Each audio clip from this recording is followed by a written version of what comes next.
A 10-year-old rape survivor be able to get an abortion? Now, pro-choice advocate Christian Nunez says absolutely, yet pro-life advocate Lila Rose says the fetus is not the guilty party.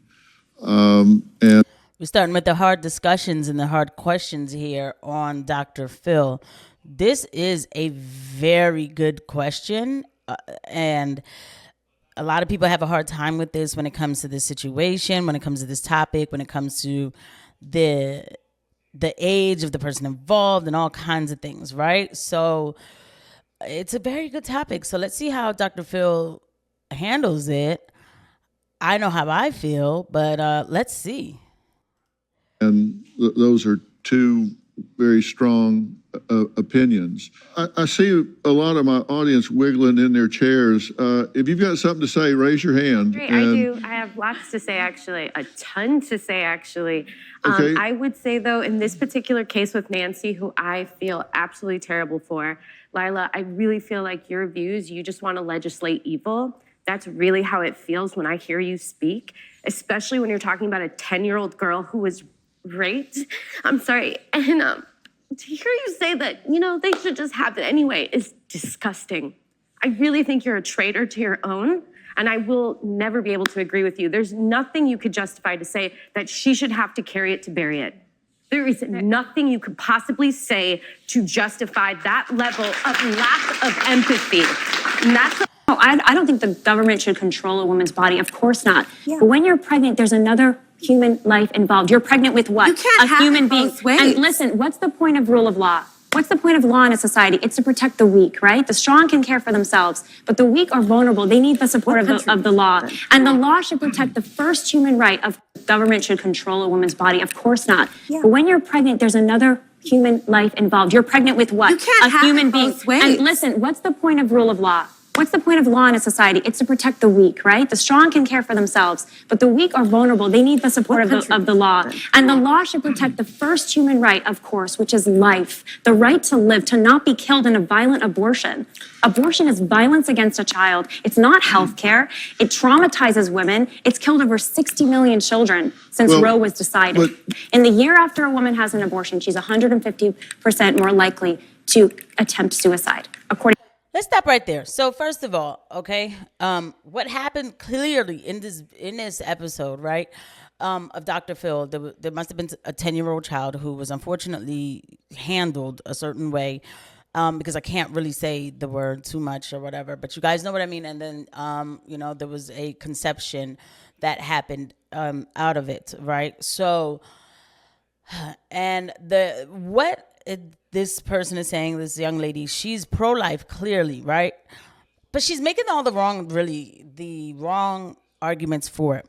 I think that a person who's pro-life is not even just about the law. Okay, let me not say she's making all the wrong arguments for it, because she's actually not. She did hit two parts about what it does to women, this procedure. A lot of people don't get into that. Like, we don't talk about that anymore, right? Like, when I was coming up and I was in high school, we used to do projects about what it is to have one of these, okay? At different stages, what it does to the body, what it does to the woman, and what it does to the child, okay? Nowadays, that's not talked about. Nowadays, it's almost now becoming where even talking about the negative aspects of it, which is, there's a lot more negative than positive to it. I can guarantee that. That somehow now that'll be some sort of hate speech almost, right? But the other point, though, is it's not even about, the government being involved. It's, to me, should be more of a thing of like, it's a life. Like, it is a life. It is a life, okay? It's a life, period.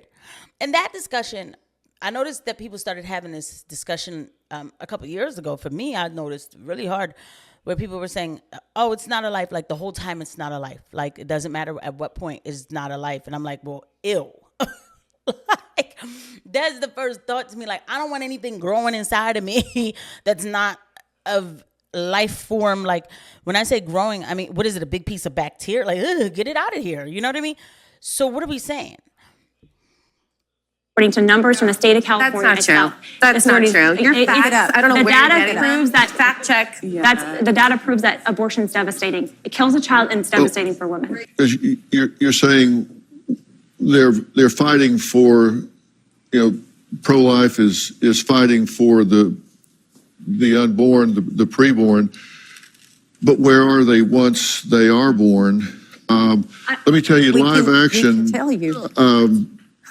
are very proactive about helping these children once they are born in terms of education and supporting them in the home and matching them to resources, and have been for a long time. So it's not like I want to push this baby into the world and then disappear. That's the last thing that y'all do. So I wanted to make that Thank you, point. Dr. Bell. I think it's a tremendous mischaracterization of the media, many who are pro-abortion, about the pro-life community and about, live action. But the reality is we're out there offering solutions, offering options, financial care for women, job placement, adoption plan options, fostering kids, working with families. That's the pro-life solution, is seeing the value of the mother and the child, bringing the family together, supporting families. Well, There's thousands of pregnancy centers I can't speak to the across whole the country. pro-life. I know them. I know hundreds of them. I know that live action is very proactive in doing that. Hi, everybody. My name is Jess Meath, and this might shock you, but I am a pro-life Democrat. I work for Democrats for Life of America, and I am so glad that that my fellow brothers and sisters who are pro-choice, yes, you are my brothers and sisters. We are not enemies. I see eye to eye with you about these issues of social safety nets for the mother who's carrying her baby in the womb. That is 1000% important in this conversation. And I'm relieved that we have the platform of Dr. Phil's show to talk about this, because I have not seen the mainstream media, and I hope we can see eye to eye on this, not address who's really being affected here. And that's women in underserved and minority communities. 75% of women seek abortion due to economic hardship, according to Guttmacher Institute. That is harrowing, and that should awaken all of us. Before I worked at Democrats for Life, I actually worked at a nonprofit that financially assists abortion-minded women. These women felt like they didn't have an option. They felt like due to their circumstances, they could not keep their baby. They would ask me, and they would tell me, I don't feel like I have a choice. So we would help them pay their rent, their groceries, their utilities, their transportation during and after pregnancy. We have to be pro-life for the whole life. When does the...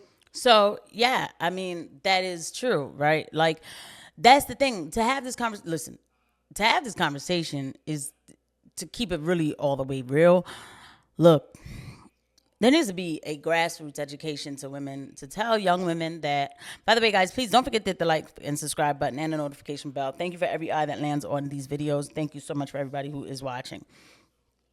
Now, we can't have it where okay, she's talking about like during a pregnancy and everything and helping people out, and that is good. Like we should do that. I'm all for that, right? Like back in the day, I might have been a little bit more hardcore. Like, nope, you got pregnant, you need to figure it. Like, and I don't know that I even said it necessarily like that, but I just never thought about that option of like how we help people who get into this situation, right? But we should help people we just should. Okay, so I get that. But to also keep it real, there's not that many situations in these stats where it's a minor who got handled by a sick older person, right? And then they got pregnant. It's not. I know people who use it as control. And everybody does. Everybody knows somebody or has heard of somebody who just goes and just does that. Oh, whoops, I'm pregnant. I'm just going to go ahead and take care of that. That's how it is. It's just become a way of control. And that's a part of the conversation that I don't think that we ever have, because it always has to be looked at as, oh my goodness, these women, they don't know what else to do. Not all of them are like that. Not all of them are like that. I'm not here to judge. Yeah, actually a little bit I am. Like, come on, you're 30 years old. Like, you didn't know how not to get pregnant for the freaking 10th time. I'm not exaggerating that number. I'm not. So, it's just, that's the part too that needs to be talked about. But there's a particular female at the end of this too, not the end, but you saw a glimpse of her, but she gets really worked up, and we're going to get to her because some things she said really actually is disturbing to me. Okay. I would say, though, in this particular case with Nancy, who I feel absolutely terrible for, Lila, I really feel like your views, you just want to legislate evil. That's really how it feels when I hear you speak, especially when you're talking about a 10-year-old girl who was raped. I'm sorry. And to hear you say that, they should just... She wasn't going to cry. This is, I want you to know that this is borderline personality disorder embodied allegedly, in my opinion. Attention-seeking behavior. She has the nose ring. I used to have a nose ring. I took it out. I was like, you're too old for this now. She has the top lip ring thing, whatever. Whatever, right? You can wear your jewelry however you want. She was not going to cry. But let's listen to the rest of the rant. Happen anyway is disgusting. I really think you're a traitor to your own, and I will never be able to agree with you. There's nothing you could justify to say that she should have to carry it to bury it. There is nothing you could possibly say to justify that level of lack of empathy. And that's the problem I feel like in this country at the moment. We were founded on the lack of empathy, and we've just kept up with that tradition. If you have no empathy. Abortion is devastating to women's mental health. No one talks about that. The year after a woman has an abortion, it's really like the year after a woman have to have the child. What kind of trauma is the that? trauma that you're is from the inducing on rape. somebody? The trauma is from the rape. The child's an innocent party there. The child isn't born yet. It's not there. We should not take out generational sin on a child to say there's generational sin and that dad was an abuser, so the child should be killed. That's not fair to the child. We're talking about rights. And he just said, a right has been taken away from us. And what is next? I want to address that because our fundamental human right. So there's that, right? And so this girl is, clear. So it's taking it extremely personal. It makes me wonder about some things. Whatever, I don't have to, but I don't think it's evil to want a baby to live. I'm sorry. I know that there's going to come a time where saying something like that is so controversial. I'm sorry. I don't think it's evil. I think she's evil for saying. I think that this level of emotion that it gives you, yes, it is sick what that person did to that child. And that person should be really handled, very much handled. I'm kind of not against the ending penalty for people like that, but whatever. But the baby, if it's simply because, the baby, please just say you want to just do it to hopefully have a therapeutic response or something to the bad thing that happened. But it might not even be therapeutic because it's just going to be another bad procedure on top of a bad thing. It's traumatizing, right? But don't make it seem like, oh, well, the baby is, that child's not even here, but it's a child, right? And there are people who were produced out of bad situations and have made amazing strides with their lives. So who are we to really say what would happen next, right? But this visceral response to a baby living is just really weird. But if anything, you could be like, oh, but can't you see where they're coming from or whatever? But to get this angry about it, and she couldn't sit still because the baby might live. What's wrong with you? What's wrong with you? I don't know. It's a bit much. I'll see you guys at the next one. Bye.